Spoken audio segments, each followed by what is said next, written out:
ਸਲਾਮੁਅਲੈकुम ਦੋਸਤੋ, ਕੀ ਹਾਲ ਚਾਲ? ਭਾਈਜਾਨ ਗੱਲ ਹੈਗੀ ਏ, ਅਗਰ ਕੋਈ ਤਬਾਸ਼ਬੀਨ ਦੀ ਵੀਡੀਓ ਪਾਈਏ ਨਾ ਤੇ ਲਾਈਕ ਵੀ ਮਿਲਦੇ ਨੇ, ਸ਼ੇਅਰ ਵੀ ਮਿਲਦੇ ਨੇ, ਸਬਸਕ੍ਰਾਈਬ ਵੀ ਮਿਲਦੇ ਨੇ।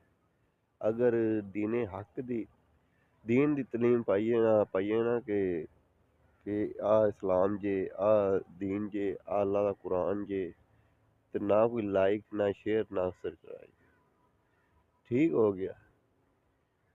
ਕਿਉਂਕਿ ਗਰੀਬ ਆਦਮੀ ਨੂੰ ਇੰਨਾ ਹੱਕ ਹੀ ਨਹੀਂ ਹੈਗਾ ਕਿ ਜਨਾਬ ਨਾ ਉਹ ਆਵੇ ਚੈਲੰਜ ਤੇ ਔਰ ਉਹ ਤੁਸੀਂ ਉਹਨੂੰ ਲਾਈਕ ਸ਼ੇਅਰ ਸਬਸਕ੍ਰਾਈਬ ਕਰੋ। ਕਿਉਂਕਿ ਇਹ ਸਾਰਾ ਕੰਮ ਤਾਂ ਅਮੀਰਾਂ ਦਾ ਹੈ। ਅਮੀਰ ਲੋਕ ਜਨਾਬ ਉਹਨਾਂ ਨੂੰ ਤੁਸੀਂ ਲਾਈਕ ਵੀ ਕਰਦੇ, ਸ਼ੇਅਰ ਵੀ ਕਰਦੇ, ਸਬਸਕ੍ਰਾਈਬ ਵੀ ਕਰਦੇ। ਜਿਹੜਾ ਕਹਿੰਦਾ ਹੈ ਕਿ ਮਸਜਿਦ ਅੱਲਾ ਦਾ ਘਰ ਹੈ, ਉੱਥੇ ਅਦਬ ਨਾਲ ਬਹਿਣਾ ਚਾਹੀਦਾ, ਉਹਨੂੰ ਤੁਸੀਂ ਲਾਈਕ ਵੀ ਨਹੀਂ ਕਰਨਾ, ਸ਼ੇਅਰ ਵੀ ਨਹੀਂ ਕਰਨਾ, ਸਬਸਕ੍ਰਾਈਬ ਵੀ ਨਹੀਂ ਕਰਨਾ, ਠੀਕ ਹੈ।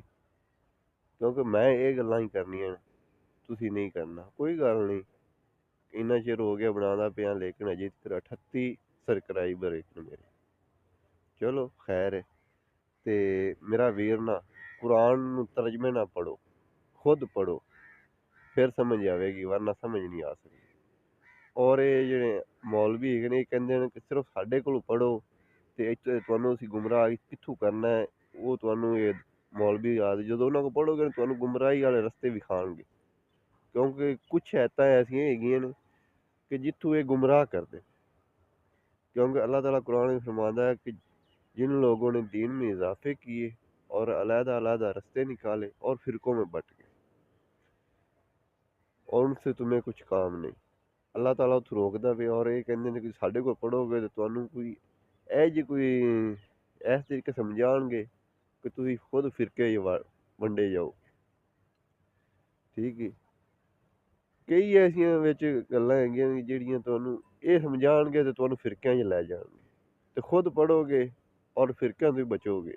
ਔਰ ਅੱਲਾ ਦਾ ਜੋ ਰਸਤਾ ਹੈਗਾ, ਕੁਰਾਨ ਜੋ ਸਿੱਧਾ ਰਸਤਾ ਤੁਹਾਨੂੰ ਵਿਖਾਉਂਦਾ ਹੈ, ਖੁਦ ਪੜ੍ਹੋਗੇ ਤੇ ਫਿਰ ਤੁਸੀਂ ਸਿੱਧੇ ਰਸਤੇ ਚੱਲੋਗੇ।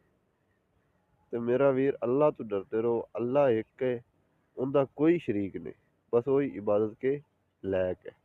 ਹਰ ਚੀਜ਼ ਦੇ ਹੱਕ ਕਾਦਰ ਅੱਲਾ ਹੈ, ਠੀਕ ਹੈ। ਤੇ ਮੇਰਾ ਵੀਰ ਉਹ ਹਜ਼ਰਤ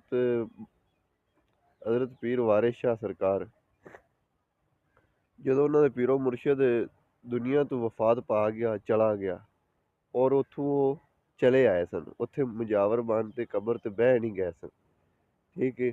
ਖਾਜਾ ਮੋਇਨੂਦੀਨ ਚਿਸ਼ਤੀ, ਬਾਬਾ ਫਰੀਦ ਸਰਕਾਰ, ਸਭ ਜਦੋਂ ਕੋਈ ਨਾ ਕੋਈ ਵਫਾਤ ਉਹਨਾਂ ਦਾ ਪੀਰੋ ਮੁਰਸ਼ਿਦ ਪਾ ਜਾਂਦਾ ਸੀ ਨਾ, ਤੇ ਉੱਥੋਂ ਚਲੇ ਆਉਂਦੇ ਸਨ।